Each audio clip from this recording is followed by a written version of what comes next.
Hey everyone, welcome to Lovely J Podcast. This is Confessions number 37. All right, y'all. Number 37 is another cluster from the 30s. His name is Willie. We'll call him Willie anyway. That's not his real name, but for the sake of this, to get an understanding, we'll give him a name, Willie. So number 37, he hit me up on a Sunday night on Live Links. Ding! The little messenger thingy goes off and says you have someone on the line, and it's Will. I like doing that part. But he said his name, and he came on and we talked, and we got the, little induction and stuff, and we got the introduction, and then we exchanged numbers, and it was 8:32 p.m. at night. I don't know why I remember that so good, but I do. And I was laying in my original bed that night. I was just laying there on my little phone. Y'all, I had a little Altair, it was back when they had the commercial. Come and get your love out there. My little flip phone, I opened it up and he texted me. And he just was like, how you doing? I want to get to know you. And I was like, okay. And we exchanged information. At this time, we're both on this other little site called Moco Space. And at this time, we wasn't on Facebook like that. I don't think, at least if we wasn't friends on Facebook, but we were friends on Moco Space.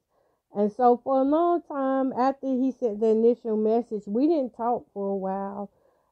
And then it would be like maybe 6 months later, he hit me back up and he was like, Miss Lady, I'm still interested in you. I'm sorry that, I couldn't talk to you like that. Things came up and, I've been working and I just really haven't had time to have any leisure life, pleasure life, woman life. I was like, okay. In my mind, that was a red flag. I knew he was fitting to get it. Because if you didn't hit me back or if you didn't stay in contact with me, that was clearly a sign you had somebody else. Even if you didn't have nobody else, in my mind, the way my mind was wired and the way I had been treated, to me, you got somebody. Dude, if you ain't got nobody, you might as well get somebody. Because in my mind, I've already took it there. You got somebody. And he continued to inbox me or message me on Moco Space over and over again. And I was finally like, you know what? Let me hit this dude back up. I hit him back up, and from then on, we started talking on the phone almost every day, every night. Good mornings, good nights, doing all that shebang. And I learned a lot about him. I probably knew more about him than he thought I did, just based upon his characteristics and the way he was acting and the things he was saying. I already knew he was going to be a handful. He presented himself as a clean, respectful man, a ladies' man, only stick to one woman type man. And all that sounded good to my ears. And I mean, it was not refreshing because I didn't heard the same line, so by now, once you're on number 37, you already know, okay, this dude got the same game as everybody else do. There's nothing different about him. He ain't told me nothing different. He ain't showed me nothing different. So, he's the same kind of guy. We'd send pictures back and forth, and that was all good. But one day he decides he wants to meet up. And I'm like, oh, Lord, here we go. And again, I just didn't bring people to my house because it's hard to get rid of a man. You get them in, they don't want to leave. And I didn't want to go through that again. So I met him at, where did we meet at? We met where? Oh, we met at the hotel. He got a hotel room. And back then, I had been talking to him for a while before we got this hotel room, by the way. And I'm talking about probably like a good year before we got this hotel room. Because again, like I told you, he always said he was busy. So I didn't really get a chance to get into his mind like the way I wanted to. But he is a character that stands out. So he got the hotel room and we met up a lot of times. We met up plenty of times. Our favorite thing to do was to go swimming and just enjoy the moonlight. We like night swimming. Very nice and romantic. He was a romantic at first. And again, I still wasn't letting my guard down really with him. But by this time, I'm like, you know what? I got to enjoy this moment because I just really have not taken a break in a long time. And he's actually the first guy that was like, do you just need a break, a vacation? Just need to just chill and hang out. And I was like, yeah. He's the first guy out of all those guys. He's the first one that just said, look, let's just go have some fun. It ain't about no sex or nothing like that. Let's just have fun. So by the way, ladies, there are some guys out there that are like this, who just want to have fun, and it's really harmless. But you got to find them. Or they got to find you. Put it like that. Because if they really want to be with you, then you're going to have the best time ever with them. And this guy, he really wanted to be with me. And it wasn't for my body. He just really wanted to be with me. He really actually liked my personality. So he really got to meet the real side of me on some things. And when I got with him, I just let my guard down and had a great time swimming, eating chicken wings. Back then I was a drinker. We could drink beer and liquor for hours and never touch one another. Number 37 was off the chain. Everything about this guy was screaming that this is my best friend. I don't want this moment to end. And at the same time, that side inside of me, that Trina in me was like, F that. Listen, I ain't trying to cuss or nothing, but at that time, that's where my mindset was. It was like, F that. We not here for this. That's what was screaming on this inside of me. And it was like, just wait it out, and you're going to see that he's not who he says he is. And so I'm like, sometimes we could be wrong about people. So I'm going to just keep on, having this good time, enjoying this living high on the hog thing at somebody else's expense. So I'm going to enjoy this because this man was not afraid to spend money. He was more afraid to spend time. That was his biggest thing. He just never made time like that, which kind of was throwing back in my face what I was doing to everybody else. Anyways, we continued to have these nights like this, and we went probably,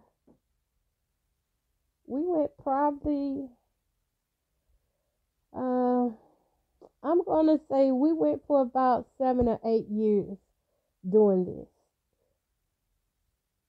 Every year, still, every year. Let me see. I'm trying to figure it up, y'all. So with him, I'm not going to figure it up. I'm just going to talk. Every year with this guy, we still get up on my birthday. How about that? We met off that chat line, and to this day, we are birthday buddies. If we don't see each other out of the rest of the year, we gonna make a way for our birthdays, to hang out for our birthdays. And I got a story on that too. So I like hanging with him. There was a side down to him, but I kind of was like, nobody's perfect and let's just brush it off. So the only downside to this guy, number 37, was he liked to drink and he hid that. And at the same time, I'm an alcoholic too, so I'm like, why are you trying to hide? So his insecurities was that he liked to drink. And that would be the one thing that also made me not want to be around him anymore when he was drinking. Because he started drinking that one time and he turned into somebody I didn't know. And at that point, it had me questioning ever again going out with somebody on the chat line, from the chat line. Because he said, I'm going to get the beer, I'm going to get it some pizza and some wings.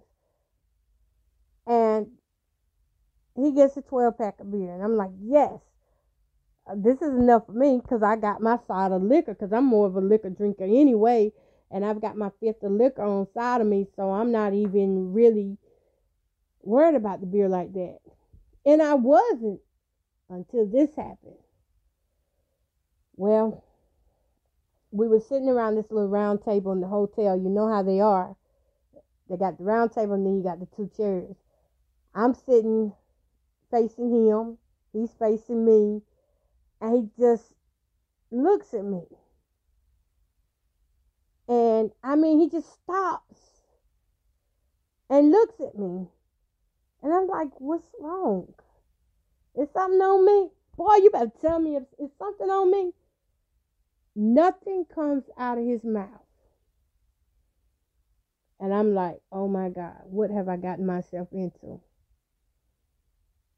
And I said, okay, so been through something similar to this before. So I was like, let me just ease back until he comes back to himself. And when he came back, he just started talking and laughing. What the? Who just, kind of think about it. I wonder if he had a seizure or something because he just, it was like a blank stare. He never said nothing. And I didn't think to say, do you have seizures? Well, I don't know if it was a seizure or not. But it come to think about it, that's how the stare looked. And he just came back and started laughing. And then he went to drinking. And this was the most shocking thing that I could have ever seen somebody do. Now, we sitting there like two sensible people, just having a good time. Nobody got a rush to do anything, right? Because we there for the night. Well,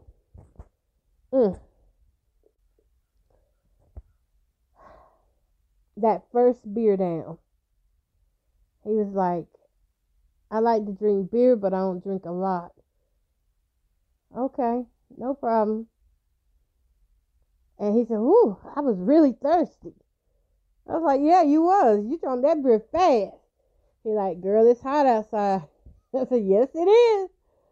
And then he drank another beer. I ain't got no problem with nobody drinking beer, especially beer they done brought.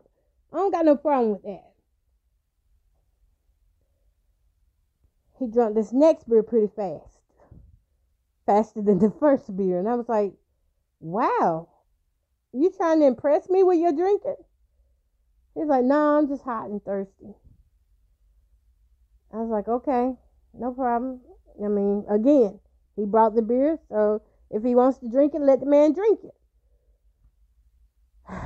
I sat there. Before I could even get my second chicken wing down, he done drunk beer number 3. And before I could even get to the next chicken wing and a slice of pizza, he done drunk number 4, number 5. And I was like, you better slow down, hadn't you? And he was like, nah, I'm all right. He stood up and started rubbing his stomach. And he said, nah, I'm okay.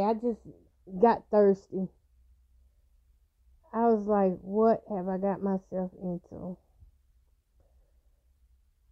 So I continued to eat the pizza and the wings, and then I was like, you know what? I'm just going to go ahead and start drinking with you, because at this point, I just need to feel like we're on the same page with something.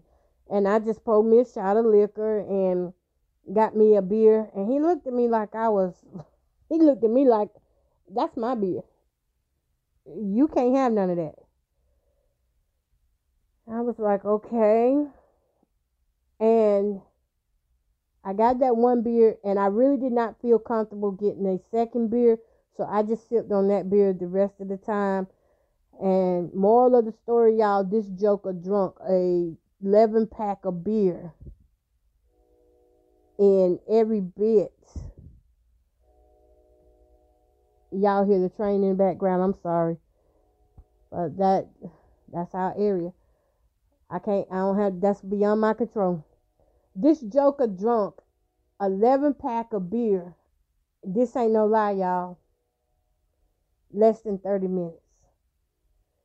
It was like he was in a drinking contest.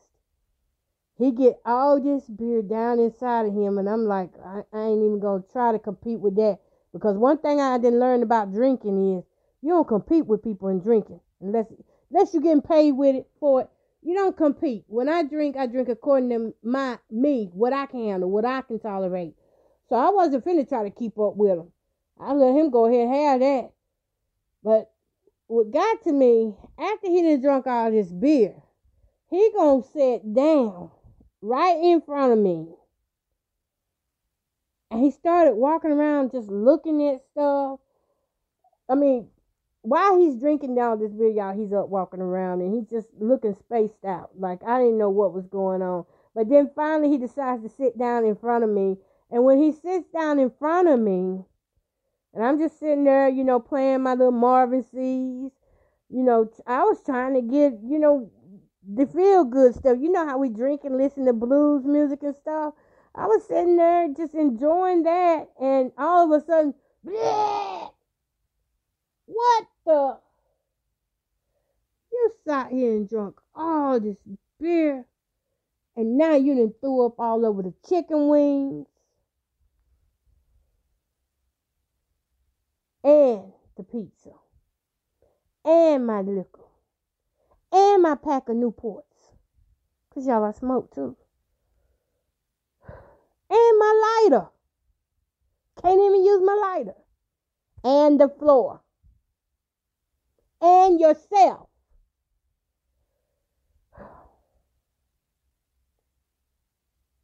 Y'all know when I was in those other two relationships, that was the one thing I couldn't stand. Having to clean up behind a drunk man. You know what that's like? That is so... I get mad. I think I'm mad thinking about this. Cleaning up behind a drunk man is like saying I deserve the worst things in life, knowing that you don't. Anyways, I did not help that bastard clean up. I didn't. I said, I'm going out here to the pool. Sit down. When I come back, clean this stuff up and straighten yourself up. I had no chill. I said, you are so disgusting. I let him have it so bad he felt like a kid. And despite him being drunk like that and whatever he wanted to call it, I called him everything. I was like, you just so stupid. Who sits there and want to drink like they in a competition with somebody? Why you buy it if you was afraid somebody was going to drink it up from you? And I went off so bad, y'all.